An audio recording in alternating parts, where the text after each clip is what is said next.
Sikalnya untuk perempuan Marsina yang tewas memperjuangkan hak buruh. Bella Marsina, asal Marsina, seorang buruh wanita asal Jawa Timur yang tewas dalam keadaan yang mengenaskan di sebuah hutan di kawasan Nganjuk, Jawa Timur.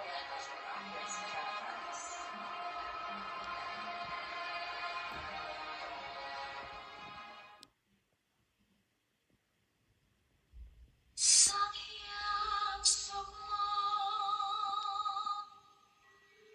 nyawiji mring darah mami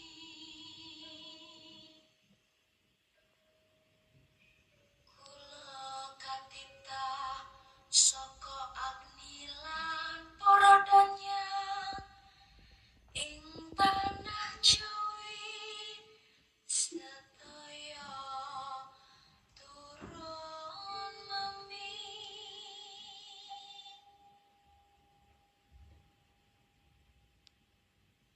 jin prayangan lawan pari hilu hilu Banaspati sedaya anak menira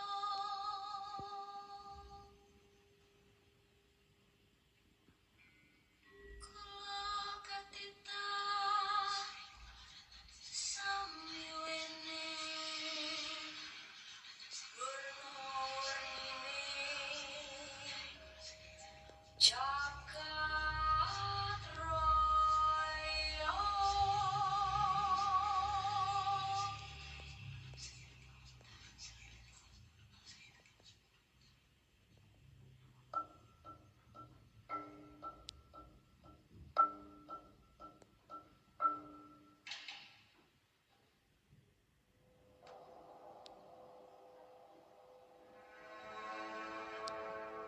Suara-suara itu, dia datang lagi. Datang menghadang kedamaianku. Mereka mengikutiku terus, bahkan sampai ke liang kubur ini.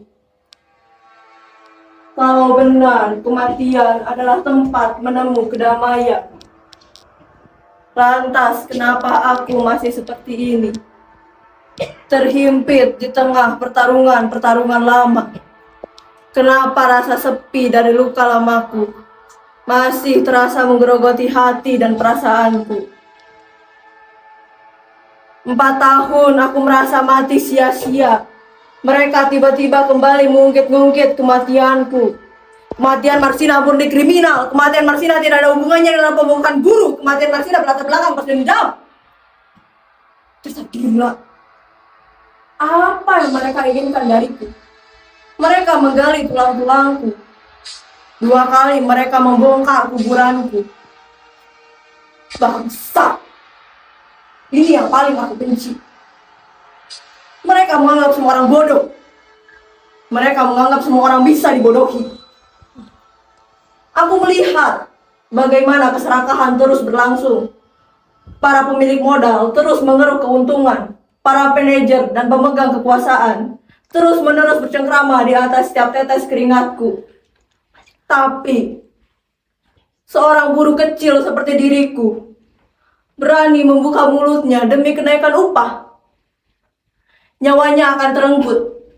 Sekarang lihat bagaimana mereka menjadikan kematianku sebagai jembatan emas kemanusiaan. Demi ditegakkannya keadilan. Demi perbaikan nasib buruh.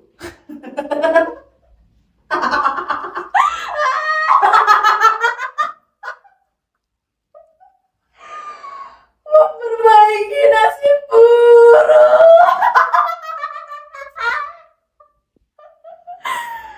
Dari 1.500 rupiah menjadi 1.700 rupiah. Dari 1.700 rupiah menjadi 1.900 rupiah. 1 gelas teh manis di pagi hari, 1 mangkok bakso di siang hari, 1 mangkok lainnya di malam hari. Begitulah takaran mereka terhadap kebahagiaan seorang buruh yang dituntut untuk memberikan seluruh tenaga dan pikiran mereka tanpa boleh mengeluh. Mereka bermain di antara angka-angka. Mereka tidak memperkirakan apakah angka-angka itu mampu untuk memanusiakan seorang buruh. Memperbaiki nasib buruh.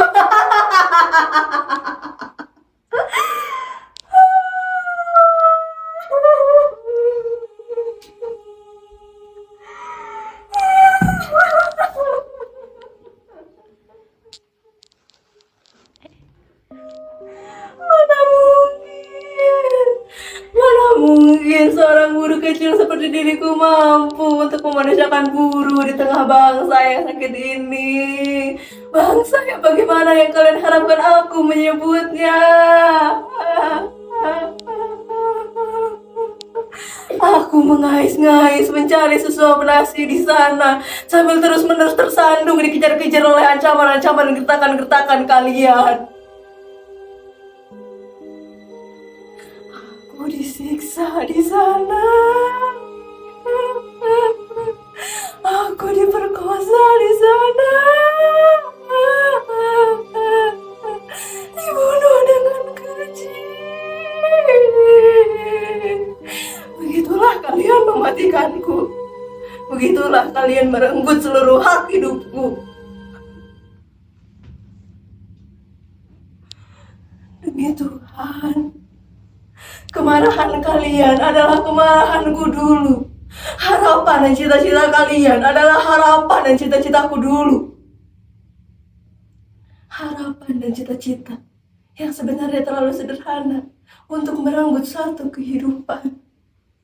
Suatu hari di tengah sebuah arak-arakan, aku melihat kalian menengadahkan muka ke langit. Dengan mulut berbuih kalian menengkik, menuntut perubahan. Melihat kalian seperti itu, perasaanku menjadi terguncang. Aku ingin sekali berkata, jangan!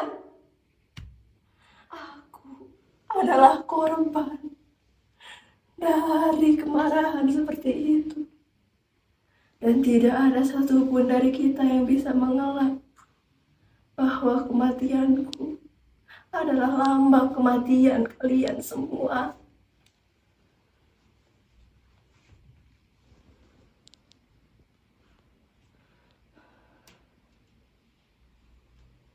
Kalian mungkin tidak akan memahami ini, tapi aku memahaminya betul. Bahwa dunia tempatku dilahirkan, dunia yang kemudian dengan keji merenggut nyawaku, adalah dunia yang sakit sesakit-sakitnya. Dunia di mana kebenaran-kebenaran dibungkus, dimasukkan ke dalam peti, lalu dikubur dalam-dalam. Di dunia seperti itulah aku dibungkam. Tidak cukup hanya dengan gertakan, dengan ancaman, dan juga pemerkosaan yang dengan membabi buta. Untuk memastikan bahwa mulutku tidak lagi akan terbuka, mereka mencabut nyawaku sekaligus. Sekarang, apa yang harus aku katakan pada kalian? Aku tahu menolak adalah hak kalian. Hak paling asasi dari setiap umat. Tapi, apa yang kalian pelajari dari apa yang aku alami? Aku menyaksikan bagaimana lembaga peradilan berubah menjadi lembaga penganiayaan. Menyaksikan saksi-saksi utama dibungkam, dilenyapkan. Menyaksikan saksi-saksi palsu berdiri seperti boneka remuk dan ketakutan. Dan Subianto ada di sana. Lelaki berhati lembut itu disiksa di sana. Dianiaya, ditelanjangi, disetrum kemaluannya, dan dipaksa mengaku telah ikut membunuhku. Mereka menciptakan cerita-cerita bohong, mereka memfitnah, mereka menghakimi orang-orang yang tidak pernah ada. Apa yang akan kalian katakan mengenai hal itu? Bahwa lembaga peradilan itu gagal. Lembaga peradilan adalah satu-satunya harapan bagi rakyat kecil seperti kami. Satu-satunya tempat yang seharusnya memberikan kami perlindungan. Tapi, apa yang kami dapatkan?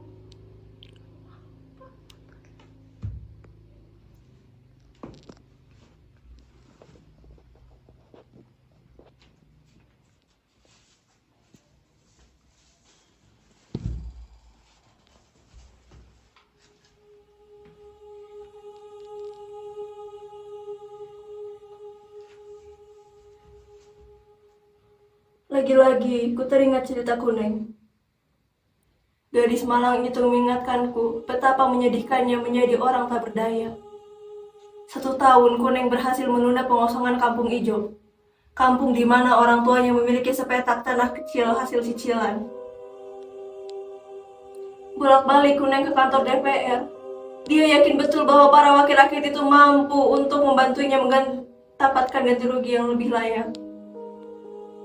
Suatu hari, sepulang kerja, Kuneng terperangah kecewa. Kampung Ijo telah rata digilas traktor.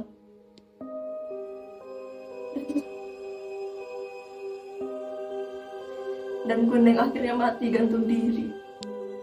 Dan sampai akhir hayatnya pun, dia tidak mengetahui permainan macam apa yang ada di atas semua perkara itu.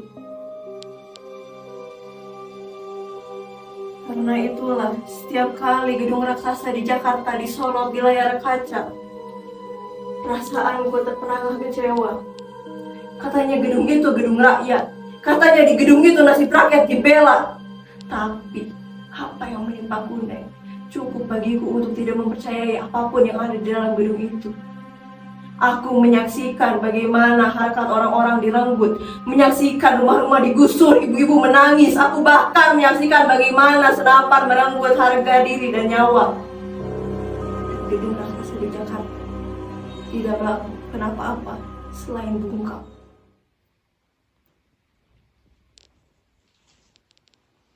Kehidupanku dihentikan dengan keji, hanya karena aku merasa memiliki harapan, jiwa dan raga. Memperjuangkan sesuap nasi untuk tidak terlalu lapar, memperjuangkan sedikit tambahan uang untuk menambahkan pendidikanku. Aku menyaksikan kawanku di PHK di bawah ancaman moncong senjata dan aku berusaha membelanya.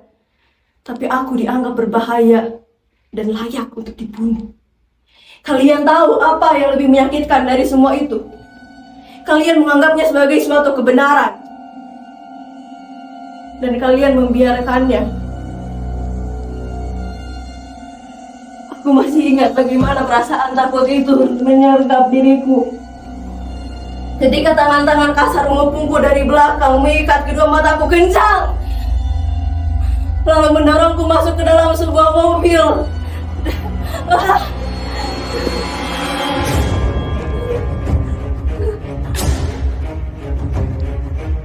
Mobil itu segera meluncur, entah ke arah mana. Tidak ada suara. Aku tidak tahu seberapa jauh aku dibawa. Aku hanya tahu ketika mobil itu berhenti, aku didorong keluar kasar sekali. Aku diseret. Aku tidak tahu seberapa jauh aku diseret. Aku hanya ingat bagaimana perasaan takut. Bagaimana perasaan takut itu menyergap diriku, membuatku menggigil.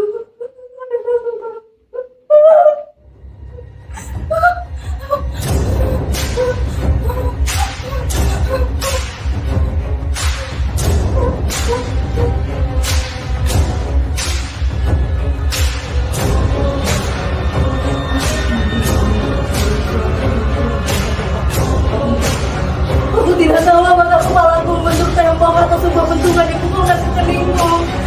Hanya ingat ketika aku berusaha bergerak, kaki keningnya bersepatu. Dengan sigap mereka menahanku. Mereka menginjak kedua tanganku, kedua tulang keringku, dadaku, perutku. Kata-kata kotor berhamburan memaki, mengikuti setiap siksaan yang menyusul.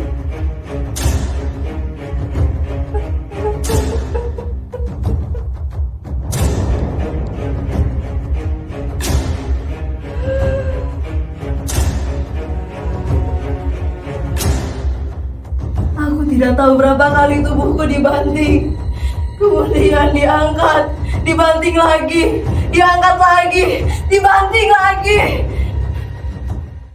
sampai aku benar-benar tak berdaya.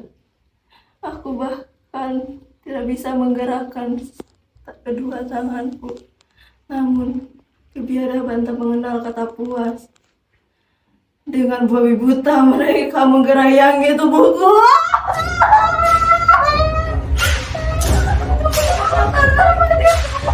Menyelamatinku. Aku berusaha berteriak meski aku tidak tahu. Aku tidak tahu suaraku akan terdengar atau tidak.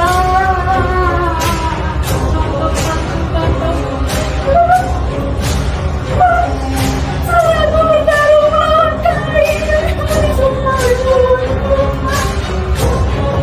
Sampai akhirnya aku kehilangan segalanya.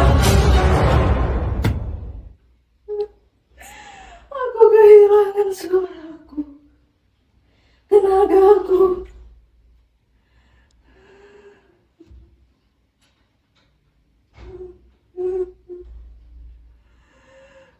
Aku biarkan mereka melahapku sepuasnya.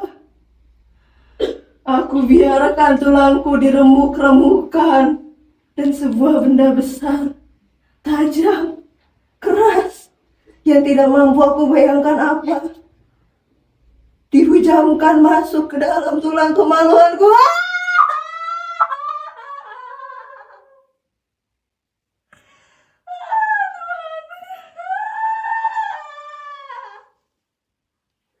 Tuhan, kenapa?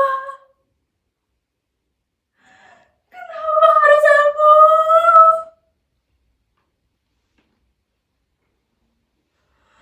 Aku ingin sekali menangis, tapi aku tidak mampu.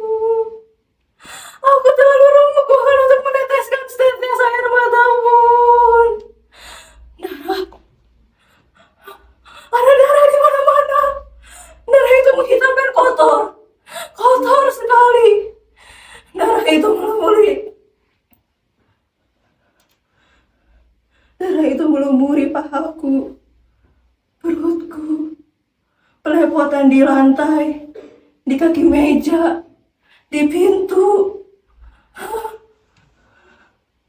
Dan itulah saat-saat aku merasakan sesuatu yang menakutkan, sesuatu yang biadab, sesuatu yang menyakitkan.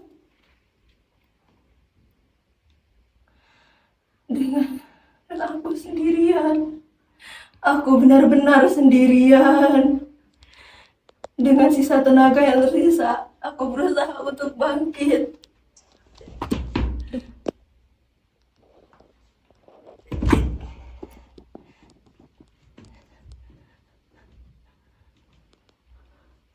Aku mencari.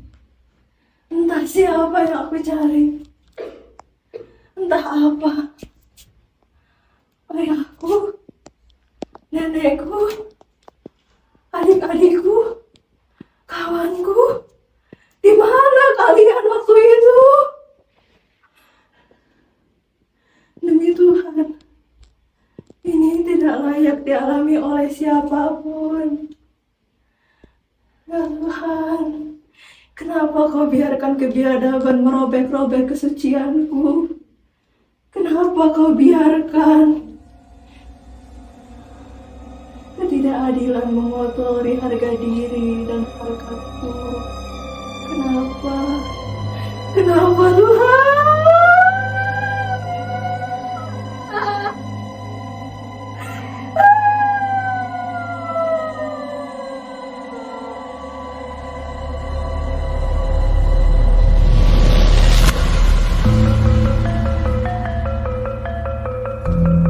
Dengan tenaga yang tersisa, aku berusaha untuk bangkit. Aku pertontonkan dalam pesta dosa dan kenistaan. Aku nyalakan bara dalam dadaku.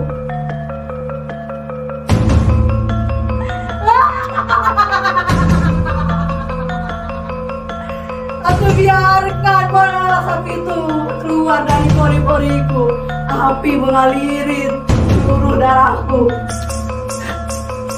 Seluruh tubuhku hangus dibakar oleh kebencianku pada ketidakadilan.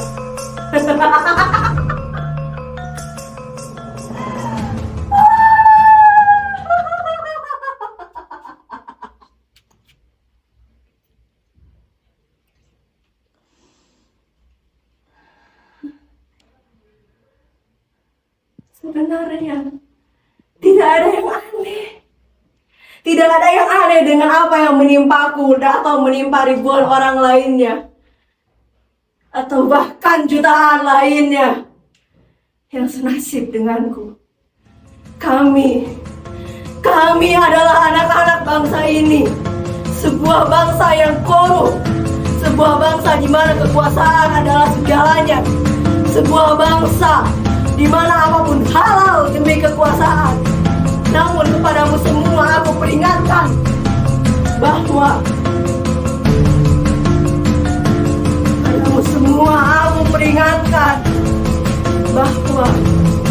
kalian telah membiarkan nyawaku terenggut dan mencari siapa pembunuhku yang sebenarnya.